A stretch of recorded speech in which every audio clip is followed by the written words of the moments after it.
ಸ್ನೇಹಿತರೆ, ನಮ್ಮ ಚಾನೆಲ್ಗೆ ಸ್ವಾಗತ. ನೀವು ಅಥವಾ ನಿಮ್ಮ ಮನೆಯಲ್ಲಿರೋ ಹಿರಿಯರು ಕೇರಳ ಲಾಟರಿ ವ್ಯವಹಾರ ಮಾಡ್ತಿದ್ದಾರಾ? ಹಾಗಾದ್ರೆ ಈ ವಿಡಿಯೋ ನಿಮಗಾಗಿ. ಕೇವಲ ಒಂದು ಸಣ್ಣ ಕತ್ತೇರಿ ಮತ್ತು ಫೆವಿಕಾಲ್ ಇಟ್ಕೊಂಡು ವಂಚಕರು ಹೇಗೆಲ್ಲ ಹೈಟೆಕ್ ಮೋಸ ಮಾಡ್ತಿದ್ದಾರೆ ಗೊತ್ತಾ? ಕೇರಳದ ಕಾರುಣ್ಯ ಪ್ಲಸ್ ಲಾಟರಿ ಹೆಸರಲ್ಲಿ ನಡೀತಿರೋ ಈ ಹೊಸ ಸ್ಕ್ಯಾಮ್ ಕೇಳಿದ್ರೆ ನೀವು ನಿಜಕ್ಕೂ ಶಾಕ್ ಆಗ್ತೀರಾ. ಪಾಪ ಒಬ್ಬ ವಯಸ್ಸಾದ ಏಜೆಂಟ್ ತಾವು ಇಡೀ ದಿನ ಕಷ್ಟಪಟ್ಟು ದುಡಿದ ಹಣವನ್ನ ಈ ಕಿರಾತಕ ವಂಚಕರ ಕೈಯಲ್ಲಿ ಕಳೆದುಕೊಂಡಿದ್ದಾರೆ. ಆ ಸ್ಕ್ಯಾಮರ್ಸ್ ಮಾಡಿರೋ ಆ ಒಂದು ಕ್ರಿಯೇಟಿವ್ ಕಳ್ಳಾಟ ಏನು? ಈ ವಯಸ್ಸಾದ ಏಜೆಂಟ್ ನಂಬರ್ ಚೆಕ್ ಮಾಡಿದ್ರು, ಹೇಗೆ ಆ ವಂಚನೆಗೆ ಒಳಗಾದ್ರು? ನೀವು ಇಂಥ ಮೋಸದಿಂದ ಪಾರಾಗುವುದು ಹೇಗೆ? ಎಲ್ಲವನ್ನು ಡೀಟೇಲ್ ಆಗಿ ಹೇಳ್ತೀನಿ, ಸ್ಕಿಪ್ ಮಾಡದೆ ಕೊನೆವರೆಗೆ ನೋಡಿ. ಯಾಕೆಂದರೆ ಈ ವಿಡಿಯೋಗೆ ನೀವು ಮಾಡುವ ಒಂದು ಶೇರ್ ಇನ್ನೊಬ್ಬ ಅಮಾಯಕನ ಹಣವನ್ನು ಉಳಿಸಬಹುದು. ಅದಕ್ಕಿಂತ ಮೊದಲು ನಮ್ಮ ಚಾನೆಲ್ ಅನ್ನು ಸಬ್ಸ್ಕ್ರೈಬ್ ಮಾಡಿ, ಹಾಗೆ ಬೆಲ್ ಐಕಾನ್ ಒತ್ತಿ. ಕೇರಳದ ಕಾರುಣ್ಯ ಪ್ಲಸ್ ಲಾಟರಿ ಹೆಸರಲ್ಲಿ ಈಗ ದೊಡ್ಡ ವಂಚನೆ ನಡೀತಿದೆ.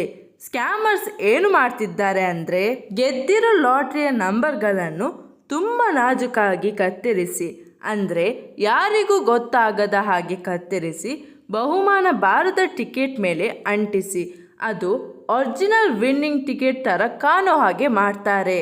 ಪಾಪ ಒಬ್ಬ ವಯಸ್ಸಾದ ಲಾಟರಿ ಏಜೆಂಟ್ ಈ ಕಟ್ಟಿಂಗ್ ಪೇಸ್ಟಿಂಗ್ ಕಳ್ಳಾಟವನ್ನು ಗುರುತಿಸೋಕೆ ಆಗದೆ ಅದು ನಿಜವಾಗಿಯೂ ಗೆದ್ದಿರೋ ಟಿಕೆಟ್ ಅಂತ ನಂಬಿ ಆ ವಂಚಕನಿಗೆ 3,000 ರೂಪಾಯಿ ನಗದು ಹಣವನ್ನು ಕೊಟ್ಟು ಬಿಟ್ಟಿದ್ದಾರೆ.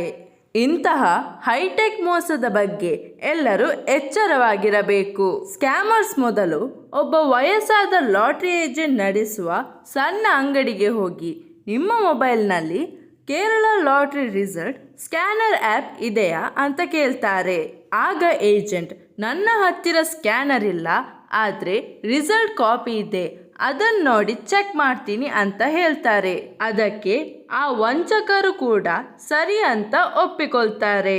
ನಂತರ ಏಜೆಂಟ್ ಆ ಕಸ್ಟಮರ್ ಕೊಟ್ಟ ಟಿಕೆಟ್ಗಳನ್ನು ತಗೊಂಡು ತನ್ನ ಹತ್ತಿರ ಇರೋ ರಿಸಲ್ಟ್ PDF ಫೈಲ್ನಲ್ಲಿರೋ ನಂಬರ್ಗಳ ಜೊತೆ ಮ್ಯಾಚ್ ಮಾಡೋದಕ್ಕೆ ಶುರು ಮಾಡ್ತಾರೆ. ಹೀಗೆ ನಂಬರ್ಗಳನ್ನು ಮ್ಯಾನ್ಯುವಲ್ ಆಗಿ ಚೆಕ್ ಮಾಡ್ತಿರೋದನ್ನೇ ಬಂಡವಾಳ ಮಾಡಿಕೊಂಡ ವಂಚಕರು ಅಂಟಿಸಿರೋ ನಂಬರ್ಗಳನ್ನೇ ಅಸಲಿ ಅಂತ ನಂಬಿಸಿ ಅವರನ್ನ ಮೋಸ ಮಾಡ್ತಾರೆ. ಸ್ಕ್ಯಾಮರ್ಸ್ ಹತ್ತಿರ ಒಟ್ಟು 10ರಿಂದ 15 ಟಿಕೆಟ್ಗಳಿದ್ದವು. ಏಜೆಂಟ್ ಆ ರಿಸಲ್ಟ್ PDF ನೋಡಿ ಒಂದೊಂದೇ ಟಿಕೆಟ್ ಚೆಕ್ ಮಾಡೋಕೆ ಶುರು ಮಾಡ್ತಾರೆ.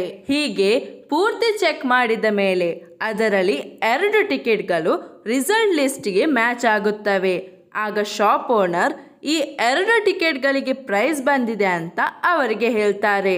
ಆದರೆ ಆ ಟಿಕೆಟ್ಗಳ ಮೇಲೆ ವಿನ್ನಿಂಗ್ ನಂಬರ್ಗಳನ್ನು ಅಂಟಿಸಿರೋದು ಆ ಅಮಾಯಕ ಏಜೆಂಟ್ಗೆ ಗೊತ್ತೇ ಆಗೋದಿಲ್ಲ. ಚೆಕ್ ಮಾಡಿದ ಮೇಲೆ ಆ 2 ಟಿಕೆಟ್ಗಳಿಗೆ ಒಟ್ಟು 10,000 ರೂಪಾಯಿ ಬಹುಮಾನ ಬಂದಿರುತ್ತೆ. ಅಂದರೆ ಮ್ಯಾಚ್ ಆದ ಒಂದೊಂದು ಟಿಕೆಟ್ಗೆ ತಲಾ 5,000 ರೂಪಾಯಿ ಬಹುಮಾನ ಇರುತ್ತೆ. ಹೀಗೆ 2 ಟಿಕೆಟ್ ಸೇರಿ ಒಟ್ಟು 10,000 ರೂಪಾಯಿ ಪ್ರೈಸ್ ಬಂದಿದೆ ಅನ್ನೋದನ್ನ ಏಜೆಂಟ್ ಕನ್ಫರ್ಮ್ ಮಾಡ್ತಾರೆ. ಆದರೆ ಅವರಿಗೆ ಗೊತ್ತಿರಲ್ಲ ಆ ವಂಚಕರು ಎಷ್ಟು ಪ್ಲಾನ್ ಆಗಿ ನಂಬರ್ಗಳನ್ನು ಅದರ ಮೇಲೆ ಅಂಟಿಸಿದ್ದಾರೆ ಅಂತ. ಆಗ ಆ ಸ್ಕ್ಯಾಮರ್ಸ್ಗಳು ಏಜೆಂಟ್ ಹತ್ತಿರ, ನಿಮ್ಮ ಹತ್ತಿರ ಈಗ ಎಷ್ಟು ಹಣ ಇದೆ? ನಮಗೆ ನಾಳೆಯ ಲಾಟರಿ ಟಿಕೆಟ್ಗಳು ಕೂಡ ಬೇಕು ಅಂತ ಕೇಳ್ತಾರೆ. ಅದಕ್ಕೆ ಶಾಪ್ ಓನರ್, ನನ್ನ ಹತ್ತಿರ ಈಗ 16 ಹೊಸ ಟಿಕೆಟ್ಗಳಿವೆ ಅಂತ ಹೇಳ್ತಾರೆ. ಒಂದು ಟಿಕೆಟ್ಗೆ 50 ರೂಪಾಯಿ ಅಂತೆ.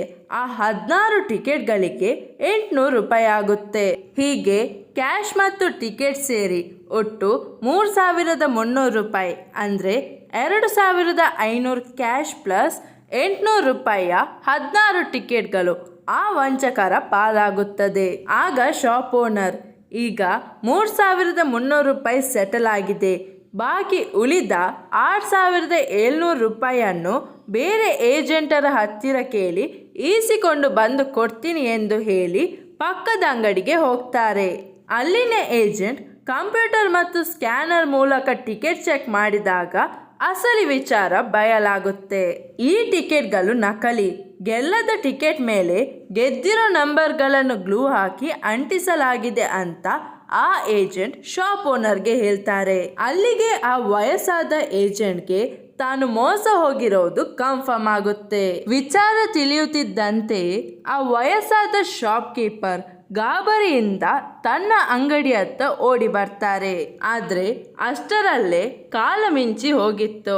ಆ ವಂಚಕರು ಬೈಕ್ ಹತ್ತಿ ಅಲ್ಲಿಂದ ಪರಾರಿಯಾಗಿದ್ದರು.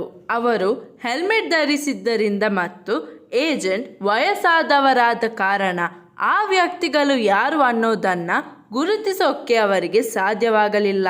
ಅಷ್ಟೇ ಅಲ್ಲದೆ ಗಡಿಬಿಡಿಯಲ್ಲಿ ಆ ಬೈಕ್ನ ನಂಬರ್ ಪ್ಲೇಟ್ ಗಮನಿಸೋಕ್ಕೂ ಅವರಿಂದ ಆಗಲಿಲ್ಲ. ಅಂತಿಮವಾಗಿ ಅವರು 3,300 ರೂಪಾಯಿಗಳನ್ನು ಕಳೆದುಕೊಂಡು ತುಂಬಾ ಹೆಲ್ಪ್ಲೆಸ್ ಆಗಿ ನಿಂತಿದ್ದರು. ಅವರ ಫೋನ್ನಲ್ಲಿ ಸ್ಕ್ಯಾನಿಂಗ್ ಆ್ಯಪ್ ಇಲ್ಲದ ಕಾರಣ ಮತ್ತು ವಯಸ್ಸಿನ ಕಾರಣದಿಂದ ತಂತ್ರಜ್ಞಾನದ ಬಗ್ಗೆ ಗೊತ್ತಿಲ್ಲದ ಕಾರಣ ಈ ವಂಚಕರಿಗೆ ದೊಡ್ಡ ಪ್ಲಸ್ ಪಾಯಿಂಟ್ ಆಯಿತು. ವಯಸ್ಸಾದ ಏಜೆಂಟ್ ತುಂಬಾನೇ ಬೇಸರದಿಂದ ಒಂದು ಮಾತು ಹೇಳ್ತಾರೆ. ಈ ಥರದ ಸ್ಕ್ಯಾಮರ್ಸ್ಗಳು ಯಾವಾಗಲೂ ನಮ್ಮಂಥ ವಯಸ್ಸಾದವರನ್ನೇ ಟಾರ್ಗೆಟ್ ಮಾಡ್ತಾರೆ. ಅವರಿಗೆ ದೊಡ್ಡ ದೊಡ್ಡ ಏಜೆಂಟ್ಗಳ ಹತ್ತಿರ ಅಥವಾ ಆಫೀಸ್ಗಳಿಗೆ ಹೋಗೋಕ್ಕೆ ಧೈರ್ಯ ಇಲ್ಲ. ಯಾಕೆಂದರೆ ಅಲ್ಲಿ ಸ್ಕ್ಯಾನಿಂಗ್ ಸಿಸ್ಟಮ್ ಇರುತ್ತೆ.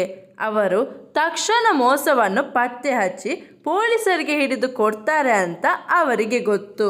ಹಾಗಾಗಿ ಟೆಕ್ನಾಲಜಿ ಬಗ್ಗೆ ಅರಿವಿಲ್ಲದ, ಸ್ಕ್ಯಾನರ್ ಆ್ಯಪ್ ಬಳಸದ ನಮ್ಮಂಥ ಅಮಾಯಕರನ್ನೇ ಹುಡುಕಿ ಈ ರೀತಿ ವಂಚನೆ ಮಾಡ್ತಾರೆ ಅಂತ ಹೇಳಿಕೊಂಡಿದ್ದಾರೆ. ಹಾಗಾಗಿ ರಾಮಕೃಷ್ಣನ್ ಅವರು ಎಲ್ಲರಿಗೂ ಒಂದು ಎಚ್ಚರಿಕೆಯ ಸಂದೇಶ ನೀಡಿದ್ದಾರೆ.